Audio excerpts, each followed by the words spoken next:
Aujourd'hui, je vais te parler de L'ingénu de Voltaire. Alors, cette œuvre a été publiée en 1767, elle a reçu un énorme succès dès sa parution et elle a été condamnée. Alors, je vais d'abord te faire un rapide résumé de l'œuvre. L'ingénu, c'est l'histoire d'un Huron, c'est-à-dire d'un homme des peuples indigènes du Canada qui débarque sur les côtes bretonnes en 1689 et qui rencontre la petite communauté du prieuré de la montagne, c'est-à-dire de l'abbé de Carcabon et sa sœur, de l'abbé de Saint-Yves et sa sœur, le bailli et son fils. Cette petite communauté l'accueille et ils se rendent compte très rapidement que le Huron est en fait le neveu disparu de l'abbé de Carcamon et de sa sœur. Donc ils l'adoptent et ils décident de le baptiser. S'ensuit alors des conversations où le Huron va remettre en cause les enseignements, les pratiques religieuses qu'on lui inculque parce qu'elles ne correspondent pas aux enseignements de la Bible. Après ça, il va tomber amoureuse, il va tomber amoureux de Mademoiselle de Saint-Yves, mais leur union, elle est impossible parce que c'est sa marraine par le sacrement du baptême et donc c'est un mariage interdit. L'abbé de Saint-Yves va décider de mettre sa sœur au couvent et à ce moment-là, il y a les Anglais qui débarquent sur les côtes bretonnes pour faire la guerre, pour envahir le pays et le Huron, il protège le territoire, il est vainqueur de cette bataille. La petite communauté, va le pousser à aller à la cour de Versailles pour obtenir une récompense et donc c'est ce qu'il va faire. Pendant son voyage vers la cour de Versailles, il va tomber sur la ville de Saumur, qui est une ville dévastée parce qu'elle, contenait une communauté de huguenots et suite à la révocation de l'édit de Nantes en 1185, les huguenots sont persécutés en France. L'ingénu, quand il voit ça, il est scandalisé par ces actes d'intolérance. Le problème, c'est que son discours est entendu par un espion du père de Lachaise. Le père de Lachaise, c'est un homme très influent à la cour de Versailles puisque c'est le confesseur du roi Louis XIV.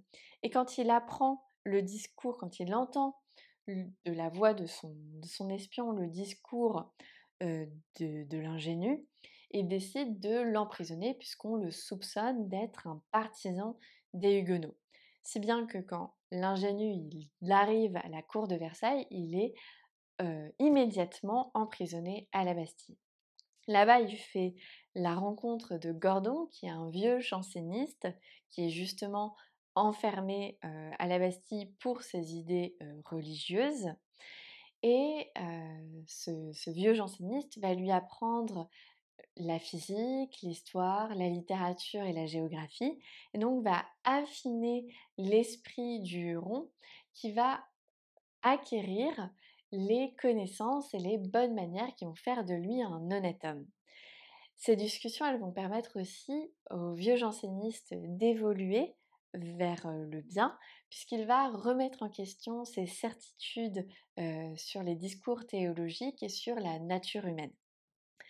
En même temps, Mademoiselle de Saint-Yves, elle a réussi à sortir de son couvent et elle a appris que le Huron était emprisonné à la Bastille et donc elle veut délivrer son amant. Elle va à la cour de Versailles et elle rencontre un homme très influent qui s'appelle Saint-Pouange et qui peut l'aider à libérer son amant, mais en échange de ses faveurs, c'est-à-dire de son corps. Alors Mademoiselle de Saint-Yves, elle est horrifiée à cette perspective, donc elle refuse, mais après diverses discussions autour d'elle, elle comprend que c'est le seul moyen, enfin, elle finit par être certaine que c'est le seul moyen qu'elle a pour obtenir la libération de son amant, et donc elle cède.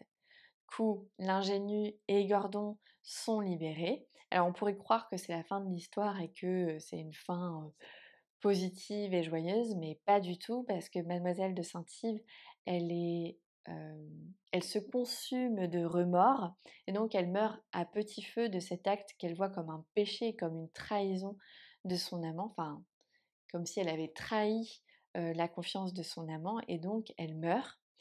Les personnages qui ont commis, le mal dans l'histoire se repentent les uns les autres et deviennent des hommes meilleurs. L'ingénu, lui, il devient un officier et l'histoire se termine par une morale où, attends, je vais prendre mon livre parce que ça je peux te le citer, oui. Hop!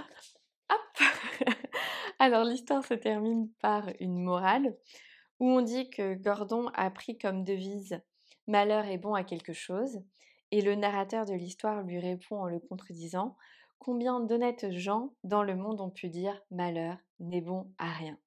Et donc l'histoire se termine par ces belles paroles. Je vais te donner quelques éléments pour mieux comprendre, ce texte qui est quand même très dense et qui peut être un peu perturbant. Alors, déjà, l'ingénu, on considère que c'est un conte philosophique. Alors pourquoi est-ce que c'est un conte? Déjà parce que, les événements parfois ils se succèdent de manière un peu illogique et inattendue. Aussi parce que certains personnages sont assez caricaturaux, comme le personnage du bailli. Et parce que le ton de Voltaire est assez ironique, assez satirique et ça entraîne une sorte de décalage entre le lecteur et l'histoire qui perturbe la vraisemblance de l'histoire, on a du mal à y croire et aussi qui empêche parfois, l'identification du lecteur au personnage. Par contre, c'est un peu moins un conte que Candide et parce que déjà, premièrement, le cadre spatio-temporel, il est précis et réel. Ça se passe en 1689, donc sous le règne de Louis XIV. Ça se passe en Basse-Bretagne, à la cour de Versailles et à la Bastille, des lieux qui ont réellement existé. Et en plus de ça, il y a des personnages qui ont vraiment existé, comme le personnage du père de la Chaise, qui était vraiment un jésuite et qui était vraiment le confesseur du roi Louis XIV. En plus de ça, c'est un petit peu moins un conte parce que les personnages, ils sont plus complexes, ils sont pas vraiment schématiques et ils sont même capables d'évolution. Alors pour ça, je voudrais te lire un passage. Donc c'est, sur, le personnage de Mademoiselle de Saint-Yves qui montre bien ça, le fait que les personnages sont assez complexes et ont une intériorité. Donc, le passage que je vais te lire se passe au chapitre 18, quand elle a obtenu la lettre pour faire libérer, son amant. Donc: «Au point du jour, elle vole à Paris, munie de l'ordre du ministre. Il est difficile de peindre ce qui se passait dans son cœur pendant ce voyage. Qu'on imagine une âme vertueuse et noble, humiliée de son opprobre, enivrée de tendresse, déchirée des remords d'avoir trahi son amant, pénétrée du plaisir de délivrer ce qu'elle adore. Ses amertumes, ses combats, son succès, partageaient toutes ses réflexions.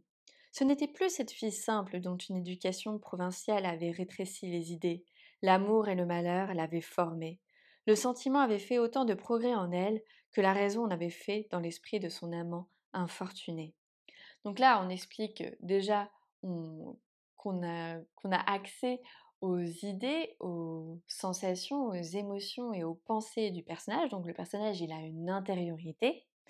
En plus de ça, c'est une intériorité complexe et profonde parce qu'elle est capable à la fois d'être heureuse de retrouver son amant qu'elle va libérer et en même temps horrifiée de ce qu'elle a dû faire pour le libérer. Donc ça montre une complexité dans le personnage.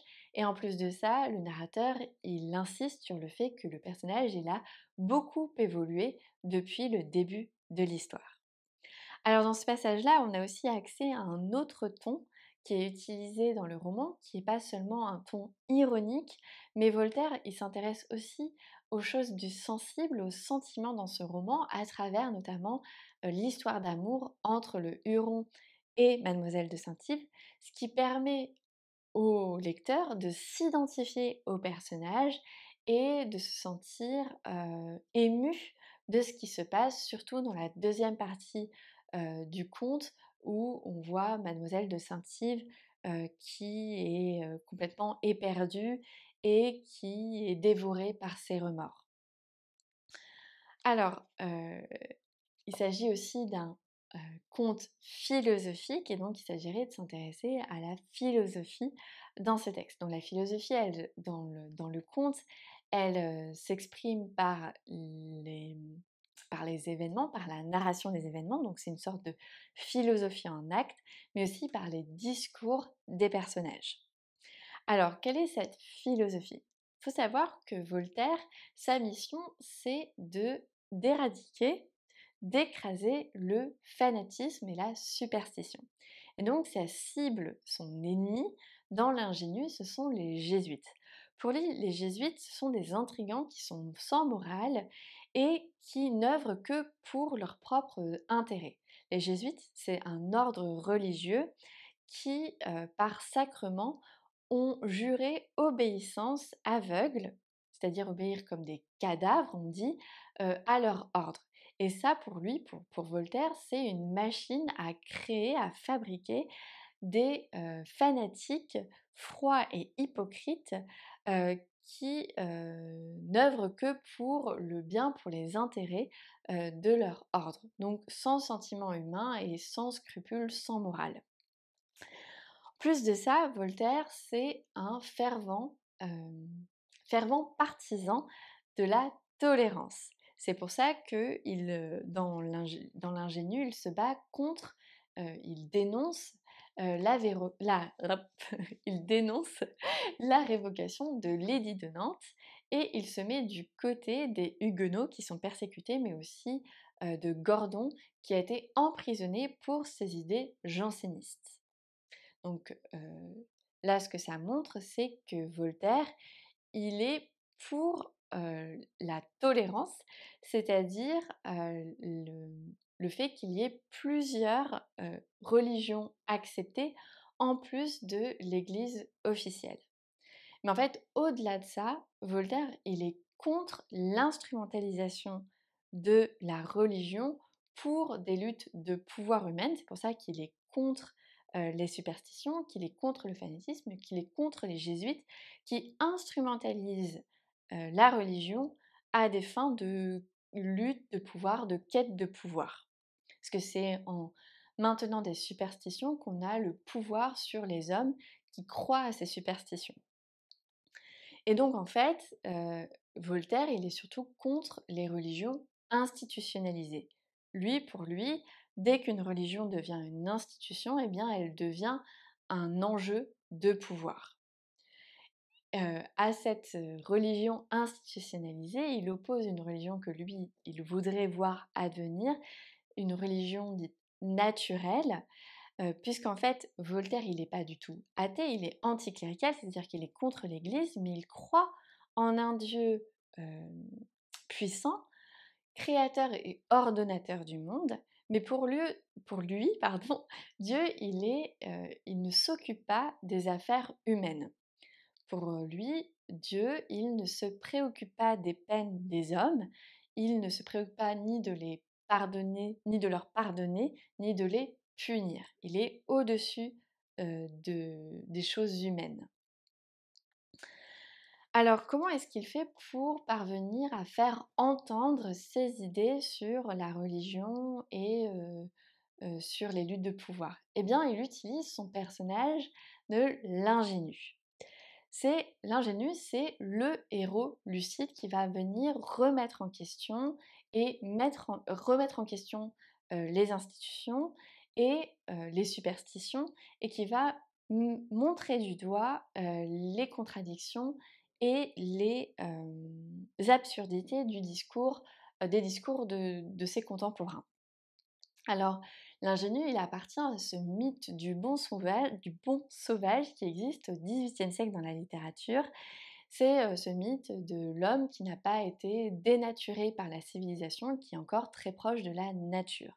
Et effectivement, dans l'ingénu, il y a cet idéal de l'homme naturel qui a été préservé euh, de la déformation de la civilisation, qui est jeune, qui est fort et qui est doté d'un bon sens naturel. Alors ce bon sens naturel, il est possible parce que l'esprit de l'ingénu n'a pas été déformé par une éducation qui lui aurait donné des préjugés sur le monde. Donc il est encore capable de lucidité.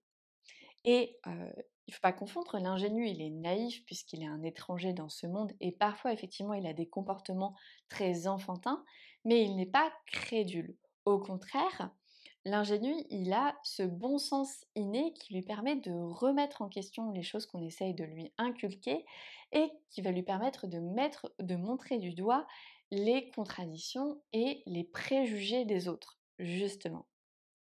Et en fait, ce que veut montrer Voltaire à travers son personnage de l'ingénu, c'est la magnificence, en quelque sorte, de l'autonomie de la conscience individuelle qui seule peut permettre de devenir un honnête homme, de devenir un philosophe. Puisqu'en fait, c'est l'évolution de l'ingénu dans cette histoire, de brute, de homme naturel venant de la nature, il devient honnête homme, un homme supérieur en tout, grâce à une éducation que lui a inculquée le vieux janséniste, mais aussi grâce à son esprit critique naturel. Voilà, j'espère que ces quelques éléments te permettront de mieux comprendre cette œuvre. N'hésite pas à me poser des questions en commentaire sur l'ingénu, je serai ravie de te répondre. Bonne journée!